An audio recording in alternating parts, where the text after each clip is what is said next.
it up. Now, performance-wise, this is probably going to be super easy to talk about. The iPhone XS has that Apple A12 Bionic chip inside of it, hexa-core CPU with 4 gigabytes of RAM on each model. Now, this is kind of what I'll tell you, okay? It's very easy. The iPhone XS performance is still extremely smooth and it's still extremely fast, okay? Really, whatever you're going to do with this specific phone, you're going to have a really good time with it. And I don't even think it's perfect, but it's perfect enough, like I said, with the camera for a lot of people out there. You know, in my personal experience, anytime I compare the iPhone XS to any other iPhone, I realized, yes, those newer iPhones are faster. Case in point, my iPhone XS was slower at app opening speeds and everything than my iPhone 12. But what was surprising was that my RAM management was actually better in a lot of cases than my iPhone 12, which doesn't make any sense because the iPhone 12 is newer and it has the same amount of RAM but a newer chipset, so it should have been better. But that wasn't really the case. So I think even at that standpoint, comparing something like an iPhone 12 or a 12 Pro to an iPhone XS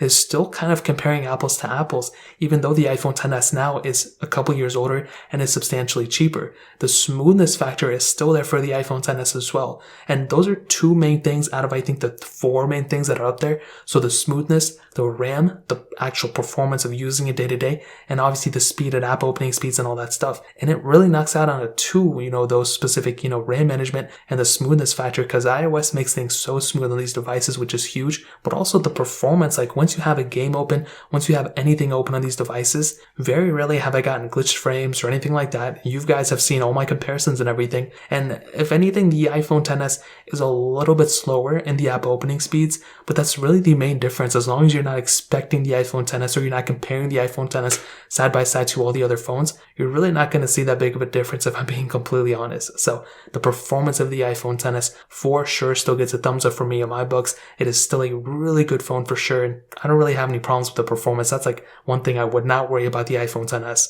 But one area where I do kind of worry about the iPhone XS is the battery, specifically the battery size, life, whatever you want to call it. It does